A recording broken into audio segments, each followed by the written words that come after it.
xiisad culus oo u dhaxaysa ciidanka maamulka Puntland iyo kuwa maamulka waqooyi bari ayaa laga soo warinaya gobolka Sool aaga magaalada Buucame iyo deegaanada hoos yimaada saacad walba waxa laga cabsi qabaa inay xabadu bilaabato oo dhinacyadu ay isfarasaaraan dagaalkii shalay ka dhacay magaalada Buucame ayaa la aaminsan yahay inay soo qaadeen maamul goboleedka Puntland gaar ahaan ciidamo ka amar qaata Ilyas Lugator xogta la helayo waxay tilmaamaysaa in saacadba saacada ka dambaysa la filan karo dagaal weyn oo halkaasi ka dhaca hadii aan degdeg hadda xal loogu helin arrimaha hadda taagan ila wareedi aan goordhow la hadalnay ayaa waxay tilmaamayaan in labadii saac ee la soo dhaafay si weyn looga dareemay gudaha magaalada Buucame oo ka tirsan gobolka Sool dhaqdhaqaaqyada halkaasi ka socda Ilyas Lugator isagu wuxuu aaminsan yahay in Buucame ay tahay magaalo ka tirsan maamul goboleedka Puntland halka waqooyi bari ay leedahay maamulka Puntland Buucame kama tirsana ee waqooyi bari ay ka tirsan tahay taas oo la aaminsan yahay inay xaaladda dab kale ku sii shidayso ila wareedi aan goordhow la hadlay ayaa waxay tilmaamayaan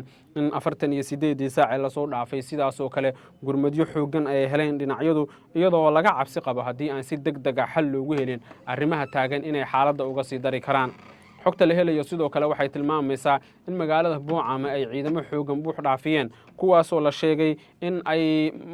maalinka ka dambaysa gurmadyo kala duwan kala helayaan dadka deegaanka gudaha magaalada Buucame ayaa sidoo kale waxay sheegeen inay aad uga cabsi qabaan inay arkaan dagaal weyn oo ka dhaca magaalada Buucame kaasi oo la sheegay in xaaladiisa aan la ogeyn halka ay ku biyo shuban doonto dadka deegaanku waxay sidoo kale aaminsan yihiin in dhacdooyinada kala duwan ee halkaasi ka curtay ay xaaladda uga sii dari karaan haddii aan si degdeg ah xaajada loo gudagelin isla markaana aan waxba looga qaban haddaba ila daawada qaar ka mid ah odayaal dadka deegaanka ah iyo xildhibaano ka tirsan waqooyi bari oo ku hanjabaya inay dagaal toos la geli doonaan iyo Ilyas Lugator haddii uu daandaansiga Buucame ka din waayo odayaashu hanjabaya bal ila daawada waxaan u dulqaadanay muddo 2 sano kooxdaas dhagarteeda dib uma dulqaadan doono dib kooxda anagu Puntland oran mayno Puntland ma ay soo weerarin laakiin waxaan soo weerartay galabta shacabka Buucame iyo degmada Buucame soo weeraray koox ku saaqiday siyaasadda ku saaqiday oo go'aankeeda iyo amarkeeda ay fulinayaan Sidi Abdullaahi Dani iyo Lugator ayaa soo weeraray waqooyi bariba rabitaankooda inaan cidna hor istaagi karin waxaan soo weeraray koox ka soo jeeda maamulka Dani waxaan joognaa degmadii Buucame annagoo u madlanayn ka qaybgalka munaasabad lagu soo xirayay tartanka kubadda cagta oo u dhaxeeya waaxaha ama xaafadaha degmada Buucame oo ka kooban 4 waaxood aniga oo ay weheliyaan xildhibaanada deegaan doorashadoodu ay tahay degmada Buucame ee maamul goboleedka waqooyi bari waxaanu kula kulannay annagoo joogna garoonka ciyaaraha ee degmada Buucame qulqulado runtii aan loo fadhiyin oo ay sameeyeen ciidamo ka amar qaata maamulka Dani waxaanu u cadaynaynaa bulshada degmada Buucame maamulkoodu inuu garab taagan yahay oo la shaqaynayo sidoo kale mas'uuliyadiisa ay ka mid tahay dhiirigelinta qaybaha kala duwan ee bulshada ha ahaato dhalinyarada haweenka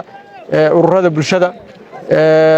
waxaanu diyaar u nahay inaanu doorkayga ka qaadano sidoo kale waxaan u cadaynaynaa bulshada degmada ku dhaqan iyo gobolka Sool iyo dhammaan deegaanada waqooyi bariba rabitaankooda inaan cidna hor istaagi karin sidoo kale dawladda waqooyi bari iyadoo afkeeda ay xildhibaanadu ku hadli doonaan inaysan ka duudsi iyo dulqaad qaadan doonin waxyaabaha qulqulatooyinka ee laga wado degmada Buucame waxaan joognaa degmada Buucame la qaybsanno dhalinyarada dareenkooda aanu la qaybsanno iyo farxadooda ay galabta helayaan saanu la qaybsanno ayaanu u nimi ilaahay mahadiis koobkii waa 5 galabnimo ciyaartuna si fiican bay insha Allah u dhamaatay inta ka bacdi waxa galabta degmada Buucame garoonkeeda markii ay dhalinyaradu furteen ciyaartooda waxa soo weeraray koox ka amar qaadata kooxda anagu Puntland oran mayno Puntland ma ay soo weerarin laakiin waxaan soo weerartay galabta shacabka Buucame iyo degmada Buucame soo weeraray koox ku saaqiday siyaasadda koox siyaasadda ku saaqiday oo go'aankeeda iyo amarkeeda ay fulinayaan Siciid Cabdilaahi Dani iyo Lugatoor ayaa soo weeraray. dhaawac baa galabta jira, ilaa 2 qof baa jira. ilaahay mahadiis garoonkaas markii ay soo weerareen shacabka iyo dhallinyaradu iyagaa hawshaas ka dhiidhiyey, iyagaa ka saaray magaalada, ayagaana runtii u qaadan waayey is-hortaagga iyo waxa xun. sida aad og tihiinba dhallinyarada deegaanka Boocame waxaa laydinka hortaagan yahay horumarkiinna iyo waxqabadkiinna ayaa laydinka hortaagan yahay. shalay awoodda waa idinkuu sheegtay Somalilan markii ay sanduuqyada khaladka keentay Boocame. maantana waxaa laydinka hortaagan yahay jiritaankiinna iyo horumarkiinna. waxaa laydinka hortaagan yahay jiritaankiinna iyo horumarkiinna. waxaa la diidan yahay inaad degmooyinka la faylantaan, inaad horumar yeelataan, in maamulkiinna waqooyi bari aad u soo